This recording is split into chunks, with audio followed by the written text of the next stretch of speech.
రాష్ట్రాన్ని అంధకారంలోకి నెట్టిన జగన్మోహన్ రెడ్డి గారు ఇప్పటికీ కూడా ఈ రాష్ట్రం గురించి కానీ రాష్ట్ర ప్రజల సంక్షేమం గురించి కానీ ఆలోచించట్లేదని చెప్పేసి ఆయన వ్యవహార శైలి చాలా స్పష్టం చేస్తుందని చెప్పేసి మనం చేస్తాం. ఎవరైనా సరే ఎన్నికల్లో ఓడిపోతే ఒక రాజకీయ పార్టీ కానీ ఒక వ్యక్తి కానీ తమ ఓటమికి కారణాలు ఏమిటి అని చెప్పేసి ఎదుర్కొంటారు. కానీ అభివృద్ధిని అడ్డుకుని రాజకీయ పబ్బం గడుపుకోవాలని చెప్పేసి ఆలోచించే దిగజారిన రాజకీయ పార్టీ ఈ దేశంలో అనేక రాజకీయ పార్టీలు ఉన్నాయి. ఏ రాజకీయ పార్టీ అయినా సరే రాజకీయ విభేదాలు ఒక పక్కన పెడితే ఆ రాజకీయ పార్టీ ఉన్న రాష్ట్రం యొక్క ప్రయోజనాలనే ప్రధానంగా చూసి రాజకీయాలు చేస్తాయి. కానీ ఇక్కడ వైఎస్ఆర్ కాంగ్రెస్ పార్టీ తమ స్వార్థం కోసం ప్రజలు చెంపపెట్టులాగా ఓటమిని ఇచ్చినా కూడా ఇప్పటికీ కూడా రాష్ట్రాన్ని అన్ని రంగాల్లో కూడా అడ్డుకోవడానికి ప్రయత్నం చేస్తున్నారు. మొన్నటికి మొన్న మన ప్రభుత్వం సంక్షేమ కార్యక్రమాలు తల్లికి వందనం కానివ్వండి, అన్నదాత సుఖీభావ కానివ్వండి, వీటన్నిటి కోసం రాష్ట్ర ఆర్థిక పరిమితికి లోబడి రుణాలు తీసుకొస్తానికి ప్రయత్నం చేస్తే నీచంగా అన్ని ఆర్థిక సంస్థలకి ప్రభుత్వం మీద ఒక చెడు అభిప్రాయాన్ని కలిగించే విధంగా లెటర్లు రాసిన దిగజారిన రాజకీయ పార్టీ ఏది లేదని చెప్పేసి మనం చేస్తాం. అంతేకాకుండా 5 సంవత్సరాల్లో ఒక్క పెట్టుబడిని కూడా ఈ రాష్ట్రంలోకి తీసుకురాలా. ఈరోజు చంద్రబాబు నాయుడు గారి నాయకత్వం మీద నమ్మకంతో 10 లక్షల కోట్ల రూపాయల పెట్టుబడులకి సంతకాలు కాదు చేసింది, పనులు ప్రారంభించారని చెప్పేసి మనం చేస్తా ఉన్నాను.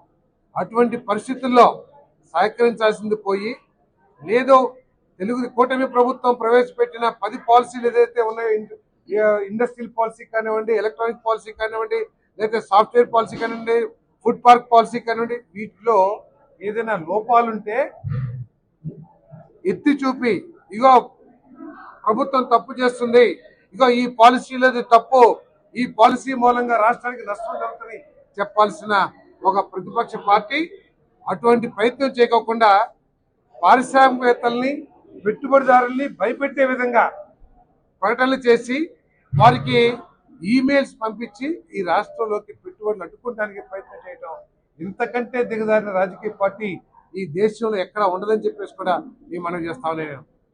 మొన్నటికి మొన్న నీ పరిపాలనని పూర్తిగా చీకొట్టింది ఈ రాష్ట్ర ప్రజానికం. నీ వ్యవహార శైలి ఏది ఓటమి తర్వాత మీ వ్యవహార శైలి కానివ్వండి, మీ పార్టీ కార్యకలాపాలను కూడా చీకొట్టింది. పులివెందుల్లో మీరు డిపాజిట్ కోల్పోతాం అనే విషయాన్ని కూడా మీరు గుర్తించలేకపోవటం మీ అజ్ఞానం అని చెప్పేసి కూడా ఈ సందర్భంగా నేను తెలియజేస్తాను.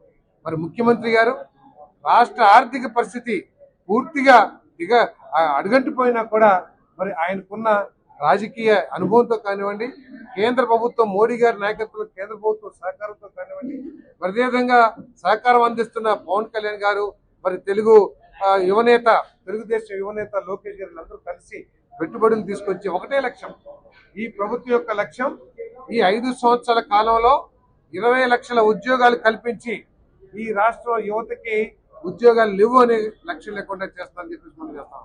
అదేవిధంగా సంక్షేమ కార్యక్రమాలు మాట తప్పం మడమ తిప్పం అని చెప్పేసి గొప్పగా చెప్పుకున్న వైఎస్ఆర్ కాంగ్రెస్ పార్టీ అమ్మఒడి ఇస్తానని చెప్పేసి ఆఖరికి ఒక్కరికి ఇచ్చి చేతులు కడుతుందని చెప్పేసి మనం చేస్తాను. ఆఖరికి 6 స్టెప్ వాలిడేషన్ అని చెప్పేసి, లేకపోతే ఫ్యామిలీ మ్యాపింగ్ అని చెప్పేసి, మరి పెన్షన్లు అన్ని సంక్షేమ కార్యక్రమాలు పోసేస్తే మరి ఈ ప్రభుత్వం తల్లికి వందనంలో ఇంటికి ఎంతమంది ఉంటే అంతమంది పిల్లలకి ఇచ్చే కార్యక్రమం ఏం చేస్తామని చెప్పేసి మనం చేస్తాం. ఒకళ్ళు కాదు, ఒక ఇంట్లో అయితే పేపర్లో చదివాం 10 మందికి ఇచ్చారని చెప్పేసి కూడా మేము చదువుతున్నాం. ఆ విధంగా సంక్షేమాన్ని అదేవిధంగా అభివృద్ధిని కూడా ముందుకు తీసుకెళ్తారని చెప్పేసి మనం చేస్తాం. ఇంకో పక్క పెన్షన్ లేదో తీసేశారని చెప్పేసి గగ్గోలు పెడతా ఉన్నారు. మీలాగా భారం తగ్గించుకోవడానికి ఈ ప్రభుత్వం పని చేయదని చెప్పేసి మనం చేస్తాం. కానీ మీరు డబ్బులు తీసుకుని మీ నాయకులు కానివ్వండి, మీ ప్రజాప్రతినిధులు కానివ్వండి, లేకపోతే అధికారులు కానివ్వండి 40,000 50,000 లంచం తీసుకుని దొంగ సర్టిఫికేట్లు ఇచ్చి ఏదైతే పెన్షన్లు ఇప్పించారో అవి రీవెరిఫికేషన్ మాత్రం చేస్తామని చెప్పేసి మనం చేస్తాం. రీవెరిఫికేషన్ లో అనర్హత ఉన్న వాళ్ళకే తీస్తాం తప్పితే అర్హత ఉన్న వాళ్ళు ఒకవేళ అధికారులు తప్పు చేసినా కూడా మళ్ళీ పునః పరిశీలింప చేసి అర్హత ఉంటే వాళ్ళందరికీ కూడా పెన్షన్లు ఇచ్చే బాధ్యత తెలుగుదేశం పార్టీ కార్యకర్త నాయకులు అందరూ కూడా అదేవిధంగా జనసేన బీజేపీ నాయకులు అందరూ కూడా తీసుకుంటామని చెప్పేసి ఈ సందర్భంగా తెలియజేస్తాను. అంతేకాకుండా దయచేసి ప్రజల కోసం రాష్ట్ర ప్రజల కోసం పనిచేయండి, కానీ అబద్ధాలనే పునాదులు చేసుకుని ప్రజల్లో అబద్ధాలని సృష్టింపజేసి మరి రాజకీయ పబ్బం గడుపుకుంటాం మీరు దిగజారుతానని చెప్పేసి కూడా మనం ప్రీమియం కమిటీ రాజమండ్రి పార్లమెంటు అధ్యక్ష ప్రధాన కార్యదర్శి ఇతర అన్ని పదవులు కూడా ఒక సమన్వయం తీసుకొచ్చి అధిష్టానానికి అధ్యక్ష ప్రధాన కార్యదర్శి ప్రతిపాదనలు జిల్లాలో ఎమ్మెల్యేలు కానీ ముఖ్య నాయకులు కానీ ఎవరైతే ఉన్నారో ఇన్వైటీస్ అందరి దగ్గర అభిప్రాయాలు తీసుకొని ఏ క్యాస్ట్ అభ్యర్థి ప్రధాన కార్యదర్శి ఉండాలి, ఏ క్యాస్ట్ అభ్యర్థి జిల్లా ప్రెసిడెంట్ గా ఉండాలి అనేటువంటిది అధినేత చంద్రబాబు గారు, లోకేష్ బాబు గారు నిర్ణయించడం జరుగుతుంది.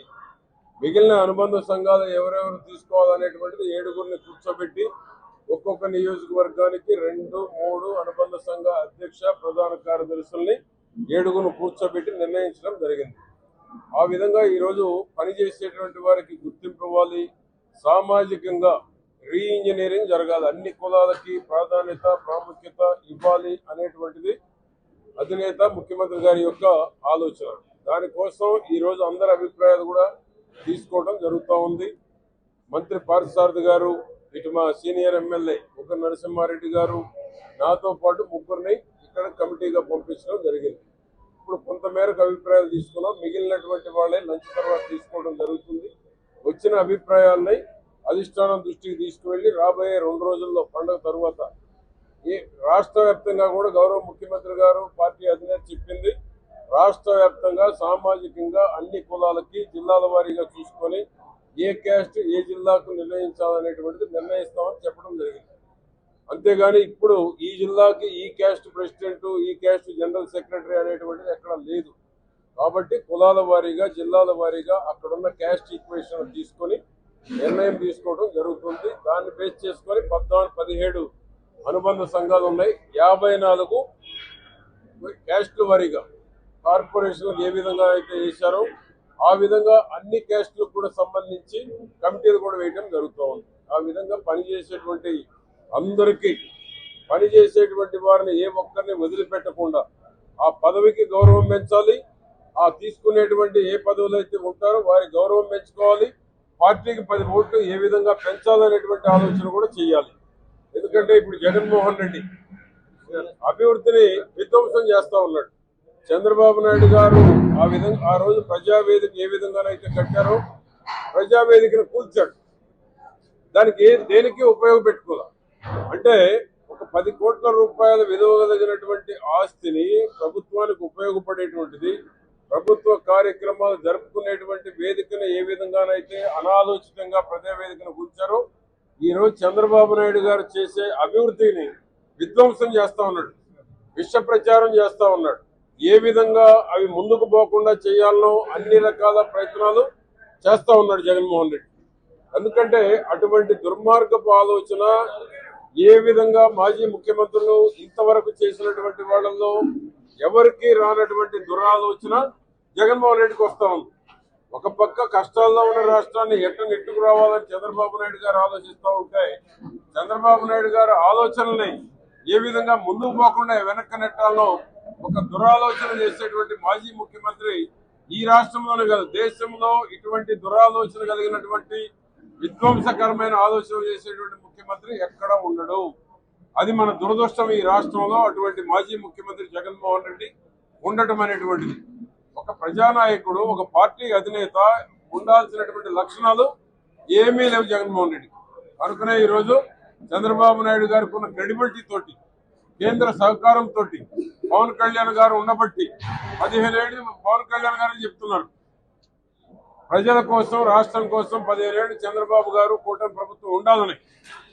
ఆ విధంగా పవన్ కళ్యాణ్ గారు లాంటి వాళ్ళు మోడీ గారు పూర్తి సహకారం ఇస్తూ ఉంటే జగన్మోహన్ రెడ్డి జరుగుతున్న సూపర్ 6 చూసి తట్టుకోలేక భవిష్యత్తు ఉండదనేటువంటి భయాందోళనలో ఆ పార్టీ కనుమరుగవుతుంది అనేటువంటి ఆందోళనతో ఏమి చేస్తున్నాడో కూడా దిక్కుతోసని స్థితిలో ఈరోజు జగన్మోహన్ రెడ్డి ఆ పార్టీలో ఉన్నటువంటి ఎవరైతే వాగుతా ఉన్నారో పిచ్చి కుక్కల్లాగా అందరూ కూడా రాష్ట్రాన్ని నష్టం చేసేటువంటి వాళ్లే కనపడుతున్నారు అవతల. కనుక ఏది ఏమైనా అన్నిటినీ అధిగమించేటువంటి శక్తి సమర్థత చంద్రబాబు నాయుడు గారికి ఉందని నేను తెలియజేస్తున్నాను. తెలుగులో ఫాస్టెస్ట్ న్యూస్ యాప్ ఇప్పుడు కొత్త అవతారంలో 5 సెకండ్లోనే పూర్తి వార్తా సమాచారం మీ చేతిలో. సోషల్ మీడియా ట్రెండ్స్ మీ కళ్ళ ముందుకే live TV and voice search options తో ఇప్పుడే డౌన్లోడ్ చేయండి. యాప్ లింక్ డిస్క్రిప్షన్ లో ఉంది.